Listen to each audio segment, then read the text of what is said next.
Nessa sequência que acabamos de ouvir, feita por Santo Tomás de Aquino, tem uma estrofe que diz: Ecce panis angelorum factus tibus viatorum, non mittendum canibus. Eis o pão dos anjos, dado em viático aos homens, verdadeiro pão dos filhos, nunca jamais jogueis aos cães. Ó bom pastor autêntico, ó Jesus que olhais por nós, alimentai-nos, valei-nos, dai-nos ver o bem supremo na terra dos que vivem eternamente. Esse é o pão dos anjos. E para honrar o pão dos anjos, nós temos a festa de hoje.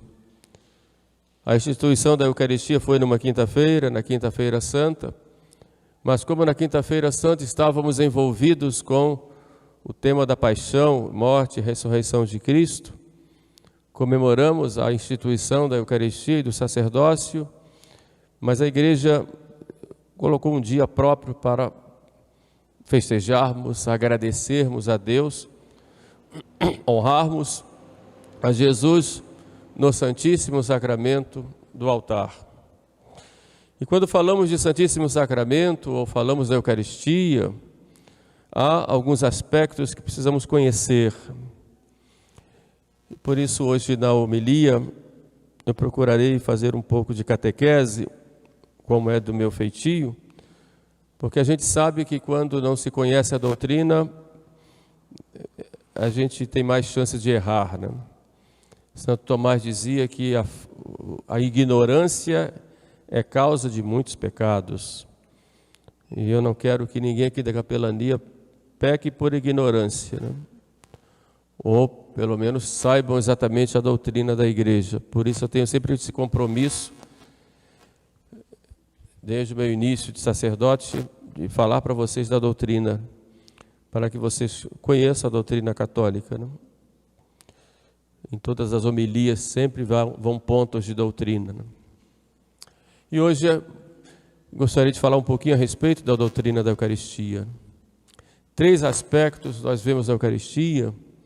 Primeiro, a Eucaristia como sacrifício da nova lei, a Eucaristia como presença real de Cristo no sacramento, e a Eucaristia como dom dado por Deus para nós na pessoa de Cristo como sacerdote e na pessoa do sacerdote presente no nosso meio como outros Cristos, mediadores entre Deus e os homens.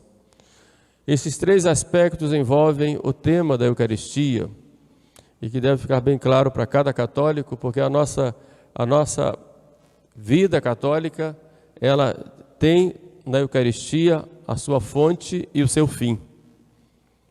A Igreja vive da Eucaristia e o cristão vive da Eucaristia. Se não há Eucaristia, não há vida cristã. Vejamos então a Eucaristia como um sacrifício. O que é um sacrifício? O sacrifício é a entrega de uma vítima, que representa aquele que entrega ou outra pessoa. Essa vítima é oferecida à divindade, ela é destruída e oferecida à divindade em honra da divindade, para expiar algumas faltas, para pedir alguma coisa, mas sobretudo é a destruição de uma vítima em honra da divindade. E desde o início da história humana, nós vemos os homens oferecendo sacrifícios. O livro do Gênesis nos fala do sacrifício de Caim e de Abel. Caim que oferece os melhores frutos da terra, ou os frutos da terra, e Abel que oferece a Deus os melhores exemplares de seu rebanho. Isso desde o início.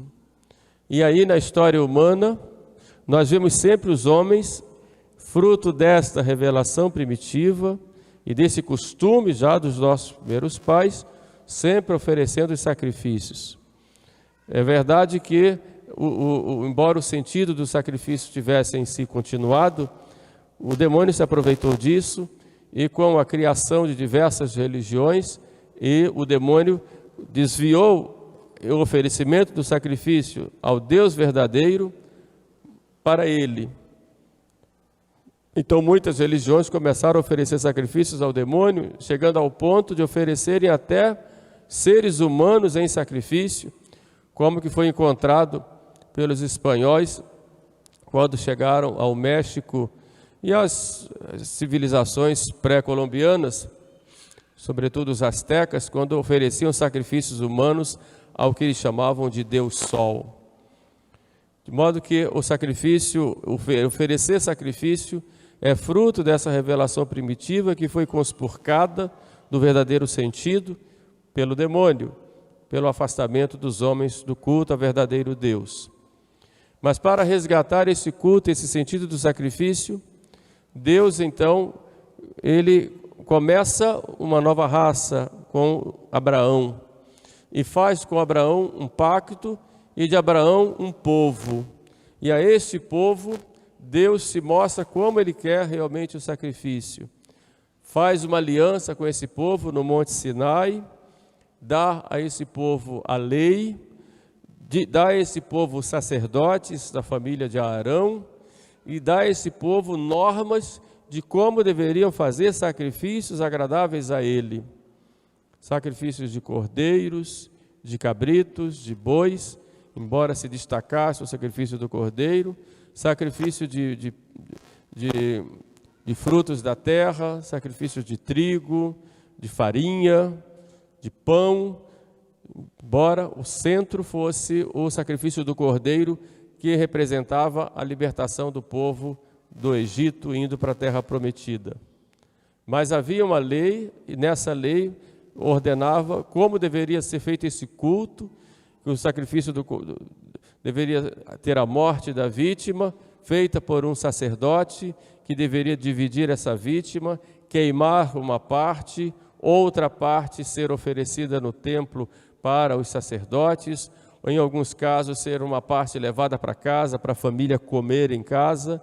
Ou seja, já esses sacrifícios queridos por Deus eram sacrifícios preparatórios para o único sacrifício agradável a Deus, que era o sacrifício do seu próprio Filho.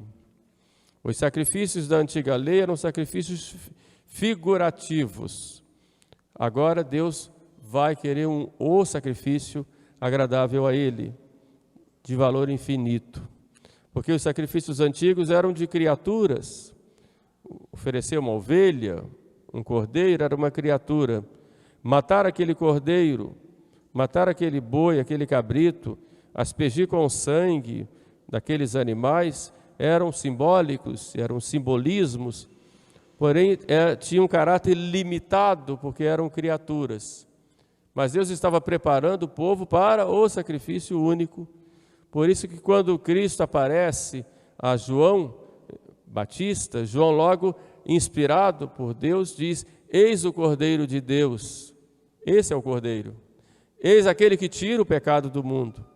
Já era mostrando que viria o sacrifício dele, do Cristo. E esse sacrifício, ele ocorre na cruz. Cristo ali é o Cordeiro imolado. São Paulo vai nos falar isso. Cristo, nossa Páscoa, foi imolado. Então ali eles se oferecem sacrifício pelos pecados de toda a humanidade. Só que agora o sacrifício de Cristo não é como o do cordeiro e do cabrito, que naquela época purificava do ponto de vista legal os manchados. Agora é o sacrifício do próprio Filho de Deus, que tem um valor infinito. Porque o Pai olha, é o Filho dele que está sendo oferecido em sacrifício ali no Calvário. E esse sacrifício é um sacrifício de adoração ao Pai, um sacrifício de expiação pelos pecados de todos os homens, um sacrifício de ação de graças, e é um sacrifício de súplica, de impetração a Deus para que a humanidade obtenha as graças de Deus. Portanto, o sacrifício de Cristo é único e tem um valor infinito, porque quem oferece é o próprio Cristo, o sacerdote. E a vítima oferecida é o próprio Cristo, Cordeiro de Deus. Esse sacrifício, então, é único, não existe outro. E para tornar esse sacrifício perpétuo, ou seja, para que esse sacrifício se tornasse presente em todos os dias, e em todos os lugares, até a consumação dos séculos, Cristo, na última ceia, que foi na quinta-feira, ele antecipa para que de modo incruento, ou seja, sem o derramamento de sangue, esse sacrifício fosse instituído. Esse sacrifício da nova lei fosse antecipado, esse oferecimento, quando ele, na última ceia, toma o pão e o vinho, diz: este é meu corpo, este é o cálice do meu sangue, o sangue da nova eterna aliança, que será derramado, é o sangue derramado em sacrifício, por vós e por muitos, para a remissão dos pecados. Então esse é o sacrifício, e dá uma ordem: fazer isto em memória de mim. Ou seja, repetir esse ato, repetir esse oferecimento, tornai presente este ato, esta ação do sacrifício.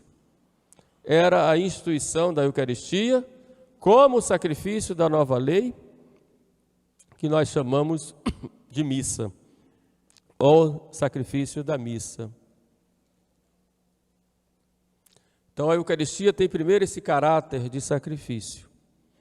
A missa é a renovação do sacrifício de Cristo na cruz. Ou, melhor dizendo, precisando, é o tornar presente o único e mesmo sacrifício do Calvário nos nossos altares. Diz o Concílio de Trento que é o mesmo sacrifício, embora a forma, ou melhor, o modo seja diferente. No Calvário nós tivemos o derramamento de sangue, né? Então chama-se sacrifício cruento.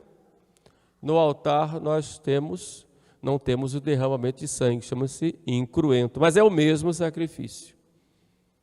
Por isso o padre celebra voltado sempre para a cruz. Muita gente acha que o padre celebra de costas para o povo. Não, ele celebra voltado para a cruz, para o sacrifício, onde ocorreu o sacrifício. E esse sacrifício da cruz que se torna presente no altar de modo incruento, sem derramamento de sangue, mas é o mesmo sacrifício. Na cruz, Cristo morreu, há a separação da alma do corpo de Cristo, mas ele ressuscitou, ele não morre de novo. No altar há uma morte mística, caracterizada pela separação das espécies eucarísticas, pão e vinho. Mas é o mesmo e único sacrifício. Isso, de modo que o Calvário é trazido para nós hoje, em todos os lugares e em todos os tempos. E é do Calvário, que se torna presente no altar, que nós temos todas as graças, toda a nossa vida espiritual, toda a nossa vida divina, de união com Deus, brota do Calvário e brota da missa. Se nós entendêssemos profundamente o valor de uma Santa Missa, nós morreríamos, porque o amor de Deus é tão grande por nós, que continua sendo não só divulgado, mas sendo realizado e tornado presente em cada momento da Santa Missa. E a missa é celebrada exatamente nessas 4 finalidades: adoração, expiação, reparação dos nossos pecados, ação de graças, agradecimento, e súplica e pedido. Quer pedir alguma coisa a Deus, peça na missa. Quando o padre levar o Santíssimo, peça, é ali que acontece o sacrifício. Quando o padre repete as palavras de Cristo na última ceia, ali nós temos o sacrifício. O que vem antes é preparação, a parte instrutiva, o culto de louvor, com glória, por exemplo, de pedido de perdão, a instrução, a epístola, o evangelho, a homilia, a profissão de fé, né, oferecimento do sacrifício lá no ofertório, mas o centro é a consagração. Então, na hora da consagração, né, ali se realiza o sacrifício. O que vem depois continua o oferecimento, depois a comunhão do sacerdote, comunhão dos fiéis que assim o desejarem e precisam, né, e depois a ação de graças. Vem depois, então, continua o oferecimento e a ação de graças. Mas o centro é exatamente o Calvário, está ali. E como é que nós devemos participar da missa? Todos os fiéis devem participar da missa. Uma participação ativa e frutuosa. Essa participação ativa e frutuosa não significa que todos os fiéis vão subir ao presbitério. Claro que não. Na verdade, os representantes de vocês no presbitério estão ali, ó. Aqui são os dois. Eles representam os fiéis. Mas cada um participa com a sua intenção, com as suas orações, e no silêncio, quando se ouve uma homilia, no silêncio, quando se tem essa cortina de silêncio, né, na hora do cânon da missa, em que todos ficam quietinhos, né, adorando, né, sem palavras. No Calvário não tinha palavras, tinha atos. Jesus lá na cruz. Por isso na missa, na forma extraordinária, tem aquele tempo de silêncio. Exatamente é a cortina do silêncio, a cortina do respeito, é a cortina da reflexão que se tem, né? Nos ritos orientais, realmente a cortina se fecha, o povo não vê, só escuta o barulho do sininho, né? No rito latino se abre, mas tem esse silêncio para que todos possam participar com a sua vida, com o seu coração, com os seus propósitos e na intenção que tem com o sacerdote que celebra. E os fiéis participam pela oração e participam dos momentos em que rezam, em que cantam, em que se ajoelham, em que se sentam. Essa é a participação ativa, cada um na sua posição. O sacrifício, então, é oferecido por Cristo e pela sua igreja. Então, esse é o primeiro aspecto da Eucaristia como sacrifício. Portanto, a missa é o momento máximo da vida do cristão. A participação na missa é o máximo da nossa vida. A missa não é um show para agradar as pessoas. A missa não é um espetáculo que tem que ser interessante aos ouvidos e que o povo tem que sair gritando, pulando. Não. No Calvário não foi assim. Quem fazia isso não eram os amigos. A missa não pode ser utilizada como meio de propaganda ideológica ou política. Não. É o sacrifício de Cristo. A missa não pode ter elementos pagãos, mundanos e muitas vezes até satânicos. Não, porque é o sacrifício de Cristo. Por isso a igreja sempre cuidou na liturgia que houvesse um respeito às próprias, que a gente chama de rubricas, né? As próprias rubricas, né, de como o sacerdote deve agir, como os fiéis devem agir, porque é tão sagrado que não se pode ficar por conta da criatividade das pessoas. Já está tudo pronto. E nós seguimos, para não cairmos nos erros e nos abusos. No segundo ponto, a Eucaristia é um sacramento. O sacramento que é? É um sinal sensível e eficaz da graça de Deus. Está lá no Catecismo. E que sinal é esse? É o próprio Cristo, das espécies de pão e de vinho. Depois da consagração, ali não temos mais pão e vinho, e sim temos o corpo e sangue, alma e divindade de nosso Senhor. A igreja pegou da filosofia um termo para tentar explicar um pouquinho isso para nós. Chama-se transubstanciação. A substância do pão se muda na substância do corpo de Cristo. Só que onde tem o corpo, tem o sangue, porque é Cristo vivo, e tem a alma. E Cristo é Deus e homem. Então, se tem corpo, sangue e alma, como homem, tem a divindade, porque é Deus humanado. O vinho consagrado é o sangue de Cristo. E por concomitância, ou seja, porque é Cristo inteiro, é sangue e corpo. Porque é Cristo vivo, é alma, corpo, sangue e alma. E porque Cristo é Deus, corpo, sangue, alma e divindade. Todo inteiro. Então esse sacramento é o sacramento do amor. E Cristo, não satisfeito em se oferecer em sacrifício por nós na cruz, em se dar, em se entregar com tantas dores, Ele quis estar presente em nosso meio, nas espécies de pão e de vinho. É o sacramento do amor, mas é o sacramento que exige para nós fé. Como diz Santo Tomás de Aquino, no Calvário se escondia a sua divindade. Aqui neste sacramento também se esconde a sua humanidade, mas está ali nas espécies de pão e de vinho, se sujeitando aos homens, ser levado daqui para colar, e muitas vezes se sujeitando aos maus tratos e desrespeitos das pessoas, e com dor no coração nós sabemos até de pessoas consagradas. Por isso é o sacramento do amor, é o sacramento que nos une com Deus, como vimos no Evangelho de hoje.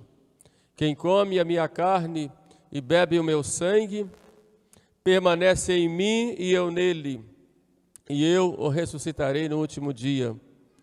Portanto, é o sacramento de comunhão, comunhão de cada alma com Jesus, Deus humanado.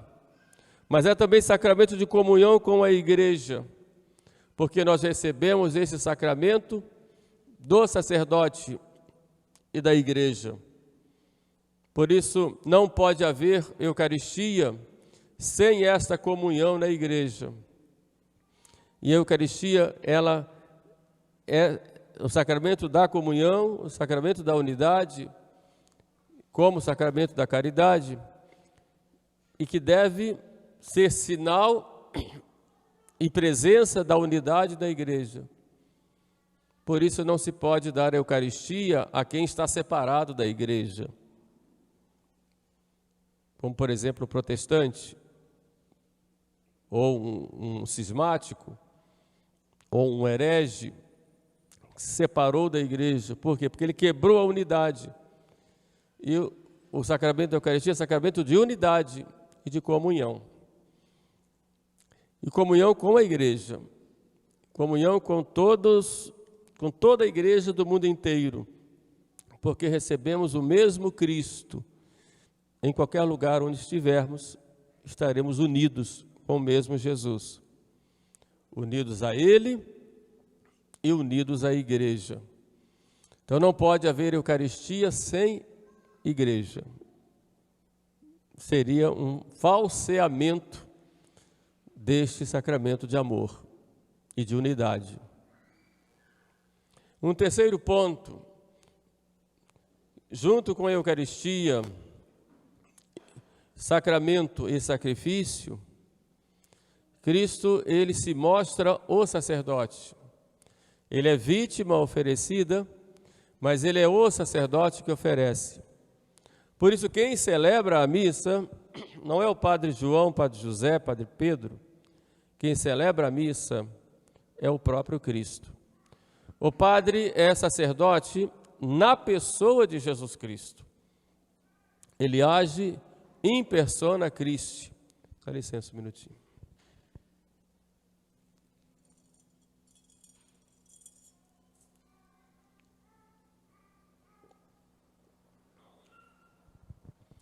O Padre age in persona Christi capitis, ou seja, na pessoa de Cristo cabeça, como se emprestasse a voz para Jesus, mas quem celebra a missa é Jesus.